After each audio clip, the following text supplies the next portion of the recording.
हमारे साथ अब पाइपर सरिका के फाउंडर एंड फंड मैनेजर अभय अग्रवाल मौजूद हैं। उनसे समझते हैं कि उनका मार्केट को लेकर क्या नज़रिया है। अभय जी, गुड मॉर्निंग। अभय जी, क्या एक चीज़ तो क्लियर है, मार्केट में एक अच्छी खासी रिकवरी है, लेकिन क्या अब मार्केट यहाँ से तैयार है वापस ऑल टाइम हाई जाने के लिए, या एक बस पावरफुल शॉर्ट कवरिंग थी और कहीं ना कहीं हायर लेवल पर मार्केट में वापस रिस्क होंगे? आपका क्या व्यू है? या गुड मॉर्निंग अनुज। देखिए, क्लियरली मार्केट एक ओवरसोल्ड और बहुत बड़ा ओवरसोल्ड रेंज जोन में था, और not only Indian market but global market. So अच्छी बात यह है कि रिकवरी सिर्फ हमारे मार्केट में नहीं है, ग्लोबल मार्केट्स में रिकवरी है, including emerging market, Chinese market, US market, सब जगह रिकवरी है।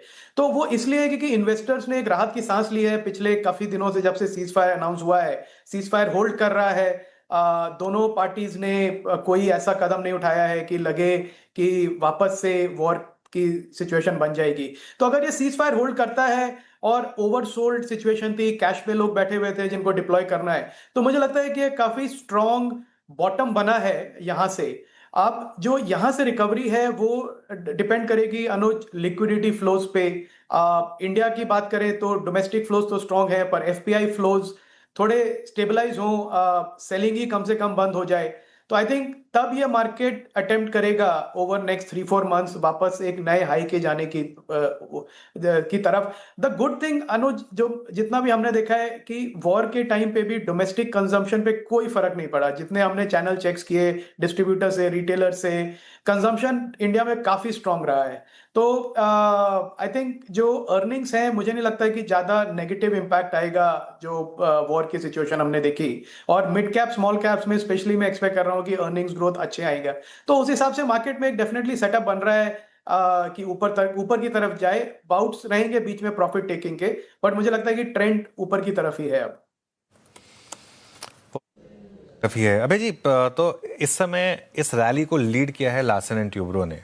क्या आपका मानना है कि ये यहाँ से भी लीडर बना रह सकता है मार्केट के लिए? जी देखिए, मेरे कोई बाय रिकमेंडेशन नहीं है स्टॉक स्पेसिफिक, पर मुझे लगता है कि दो तरह के एक्सपेक्टेशन है मार्केट के। एक तो जो स्टॉक्स वॉर और मिडिल ईस्ट क्राइसिस की वजह से काफी बीटन डाउन थे, जिसमें एलएनटी का भी नाम था। आई थिंक एक वो जैसे जैसे वो प्रेशर कम हो रहा है, आई थिंक उनमें एक वापस बेस लेवल बनेगा, थोड़ा सपोर्ट आएगा, because these are blue chip stocks. तो इसमें हमेशा fund investors, global fund, domestic fund, सबका इंटरेस्ट रहेगा। तो एक तो कैचअप रैली है काफी स्टॉक्स में अनुज, जो दिखेगी और दिख रही है, जो मिडिल ईस्ट क्राइसिस की वजह से बीटन डाउन थे। दूसरी तरफ अब यहां से कैसे परफॉर्म करेंगे, अब ये डिपेंड करेगा कि इनकी अर्निंग्स कैसी आती हैं और कमेंट्री कैसी है मैनेजमेंट की। आई थिंक उस पर अब डिपेंड करेगा। पर जो कैचअप रैली थी अनुज, मुझे लगता है वो काफी हद तक हो चुकी है ऑलरेडी। ओके, वो कैचअप रैली अब तक काफ़ी हो चुकी है। अच्छा अभय जी, एनबीएफसीज में अब फिर से एक ताज़ा तरीन मूव शुरू हुआ है। श्रीराम फाइनेंस लीड करती हुई एल&टी फाइनेंस में फिर एक स्ट्रॉन्ग स्विंग है। बीच में गोल्ड फाइनेंस कंपनियों में भी काफ़ी अच्छा खासा मूव आया, क्योंकि गोल्ड ने फिर तेज़ी पकड़ी। गोल्ड बैलेंस हो गया, 154 के आसपास है अभी। अभी आपका एनबीएफसीज में प्रिफर्ड क्या है, या फिर झुकाव किस तरफ है आपका? ये देखिए वीरेंद्र, गुड मॉर्निंग। इसमें एनबीएफसी का जो अर्निंग्स ग्रोथ है वो डिपेंड करता है कंजम्पशन ग्रोथ पे, क्योंकि जो बोरोवर्स हैं वो एनबीएफसी के पास तब आते हैं जब उनको कुछ या तो कंज्यूम करना हो या इन्वेस्ट करना हो अपने बिजनेस में। और ये मोस्टली बोरोवर्स जो हैं वो इंडिविजुअल्स हैं या छोटे बिजनेस वाले हैं, जिसको हम एसएमई एमएसएमई कहते हैं। तो जैसे मैं कह रहा था, कंजम्पशन में कोई फर्क नहीं पड़ा है। इनफैक्ट आप क्रेडिट डिमांड का डेटा देखें जो कल रिलीज हुआ, और उसके बाद डिपॉजिट्स के भी इंक्रीज देखे, तो एक जो प्रेशर था एनबीएफसीज और बैंक्स पे भी पिछले 2 साल से, मुझे लगता है वो रिलीज हो रहा है, क्योंकि क्रेडिट ऑफटेक काफी स्ट्रांग है। तो बड़ी जो एनबीएफसीज हैं वो डेफिनेटली ज्यादा फायदा उठाएंगी इसका, क्योंकि उनका कॉस्ट ऑफ फंडिंग कम रहता है और डिस्ट्रीब्यूशन भी बड़ा होता है। तो आई थिंक रिटेल जो एसेट्स हैं, छोटे लोन हैं, 5 से 10 लाख रुपए के लोन देने वाली कंपनीज, जो सिक्योरिटी बैक लोन्स हैं, वो कंपनीज, एनबीएफसीज और बैंक्स डेफिनेटली काफी अच्छा पिकअप देख रहे हैं ऑलरेडी, और वो नंबर्स में भी दिखेगा हमें। और जो माइक्रो फाइनेंस कंपनीज हैं जो बीटन डाउन है, माइक्रो फाइनेंस एनबीएफसीज हैं, उसमें भी मुझे लगता है कि नंबर्स काफी स्टेबलाइज हुए हैं, कलेक्शन रेशियो भी इंप्रूव हुआ है, तो वो भी हमको अब जब रिजल्ट्स आएंगे इनके तो उसमें दिखेगा। तो ओवरऑल मेरा व्यू पॉजिटिव है Veeru, on NBFCs and small banks, और मुझे लगता है कि जो प्रेशर 2 साल में था वो अब निकल जाएगा और ये वापस एक सेगमेंट बनेगा जो मार्केट को लीड करेगा। अभय जी, कुछ ऐसी स्क्रिप्ट्स थी जिन्होंने हिस्टोरिकली बड़ा एक वेल्थ क्रिएट करके दिया था, बट अगेन ग्रोथ कंसर्न्स के चलते या फिर वो ग्रोथ नहीं दे पाई जो पिछले 1-1.5 साल में बाजार ने वो सारा प्रीमियम जो था वो उनसे ले लिया हाथों हाथ। इसमें मुझे इस कड़ी में नजर आता है ट्रेंट। ट्रेंट अपने हाई से लगभग आप समझिए 5,000 रुपये रिट्रेस हुआ था। ट्रेंट पे आपका आउटलुक क्या है इस वक्त?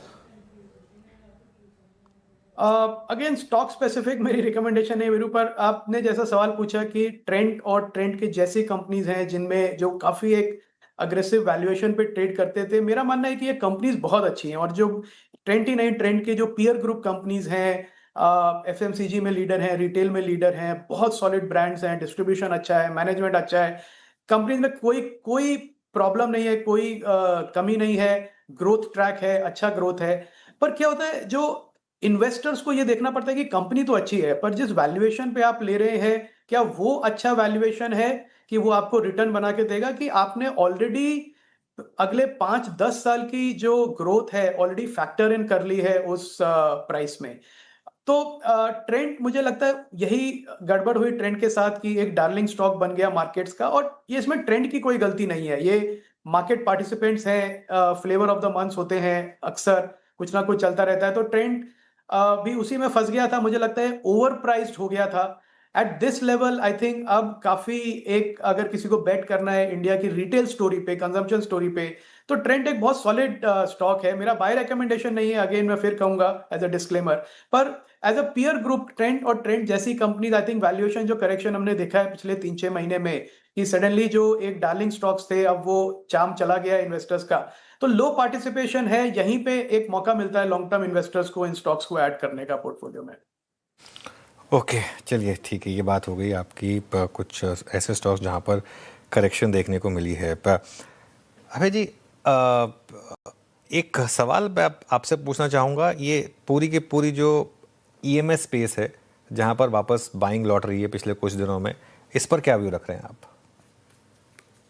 देखिए, मेरा फेवरेट सेक्टर है ये, और हमने इसमें हमारे मॉडल पोर्टफोलियो में काफी नाम से इसमें केन्स, सिरमा, एसजीएस, सिरमा एसजीएस और एम्बर। मुझे लगता है ये एक 5 से 10 साल की स्टोरी है अनुज, और वो इसलिए कि ये जो वॉर की सिचुएशन से हम निकले तो उसमें सरकार को फिर से ये समझ में आया कि जियोपॉलिटिकल रिस्क से जो हमारी सप्लाई चेन्स हैं वो डिसरप्ट हो जाएंगी, और इलेक्ट्रॉनिक्स का जो कंजम्पशन है इंडिया में, हर तरह के इलेक्ट्रॉनिक्स हैं, उसमें सेमीकंडक्टर हैं, उसमें कंज्यूमर ड्यूरेबल्स हैं, ईवीज हैं, ईवीज में जो कंपोनेंट्स जाते हैं, ये सारा, इसमें से 80% हम अभी इंपोर्ट करते हैं। तो आई थिंक वापस एक सरकार को ये समझ में आया और लोगों को भी समझ में आया कि सप्लाई चेन अगर आपके कंट्रोल में नहीं है एज अ ग्रोइंग इकोनॉमी, तो आपका ग्रोथ हमेशा रिस्क पे रहेगा। तो ये जो कंपनीज है जिन्होंने ऑलरेडी लीडरशिप ले ली है ईएमएस में, ये ग्रोथ ड्राइवर्स हैं अनुज, अगले 5 से 10 साल के लिए इंडिया की इकोनॉमी के। तो ये बहुत ही इंपॉर्टेंट कंपनीज हैं, और इसमें मेरा जितना इनके साथ इन्वॉल्वमेंट है, मैं देख रहा हूं कि इनोवेशन पे काफी फोकस है, एक्विजिशंस कर रहे हैं, जहां जहां पे खुद इनोवेट नहीं कर पा रहे हैं, आरएनडी नहीं कर पा रहे हैं, वहां पे एक्विजिशंस कर रहे हैं, ग्लोबल एक्विजिशंस कर रहे हैं। तो जिस तरह से ये कंपनीज बन रही हैं, अभी भी मुझे लगता है ये लार्ज स्मॉल कैप से लेके मिड कैप की रेंज में ही है, पर मेरा पूरा एक्सपेक्टेशन है कि अगले 3 साल में ये सारी कंपनीज लार्ज कैप की जोन में माइग्रेट हो जाएंगे। ओके, लार्ज कैप में माइग्रेट कुछ तो हो भी चुकी हैं। अच्छा, ये आईटी पर अब आपकी क्या फिलॉसफी है? क्योंकि एक बहुत बड़ा हमने सॉर्ट ऑफ बेयर मार्केट देखा आईटी में। फॉरगेट अबाउट वैल्यूएशंस, कुछ केसेस में प्राइसेस कोविड लेवल पर आ गए थे, लेकिन अब पिछले कुछ दिनों में टीसीएस, इन्फोसिस, विप्रो सब में अच्छी रैली है। आई थिंक फंडामेंटल बिजनेस में अभी भी मुझे कोई इंप्रूवमेंट नजर नहीं आ रही है। कोशिश कर रहे हैं ये लोग, एआई वगैरह का कुछ अनाउंसमेंट करते रहते हैं, पर एडॉप्शन उतना सीरियस नहीं है, और ये इंडियन कंपनीज की प्रॉब्लम नहीं है। अनुज, आप देखें तो एक्सेंचर, आईबीएम, कैप जेमिनाई जैसे जो ग्लोबल आईटी सर्विसेज कंपनीज हैं वो भी अपने 5 साल के लो पे चल रहे हैं। तो ये प्रॉब्लम सिर्फ इंडियन आईटी सर्विसेज कंपनीज की नहीं है, ये ग्लोबल आईटी सर्विसेज कंपनीज की हैं जो अभी भी अपना मॉडल जो था वो पीपल ड्रिवन मॉडल था कि आपके कितने ज़्यादा एम्प्लॉयज़ हैं उतनी ज़्यादा आपकी रेवेन्यू होगी, उतना ज़्यादा आपका मार्जिन होगा। पर वो मॉडल अब ब्रोकन है, एआई ने आके उसको ब्रेक कर दिया है।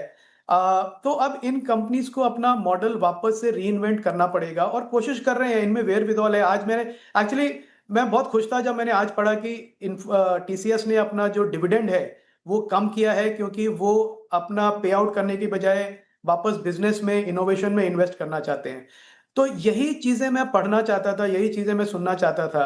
तो अगर इस लाइन पे ये कंपनीज रहें कि ये डिविडेंड, बायबैक, पे आउट करने की बजाय जो कैश फ्लोज है इनको वो एक्विजिशंस में और इनोवेशन में और डेवलपमेंट में of new technologies, hiring better quality people, इन सब में इन्वेस्ट करें तो ये ग्लोबल स्टैंडर्ड कंपनीज हैं। तो मेरी उम्मीद यही है कि अनुज यहाँ पे एक स्ट्रॉन्ग बेस बना है, पर जो रिटर्न बनेगी यहाँ से अब वो ये डिपेंड करेगी कि ये लोग कितना इनोवेट करते हैं, स्पेशली यूजिंग एआई टूल्स जो कि बाकी दुनिया की कंपनीज और कस्टमर्स अब इनके कर रहे हैं। अच्छा, अब सर ये ऑटो या फिर ऑटो एंसिलरी में कुछ ऐड किया क्या आपने जो ये हाल में डिप आया था उसमें?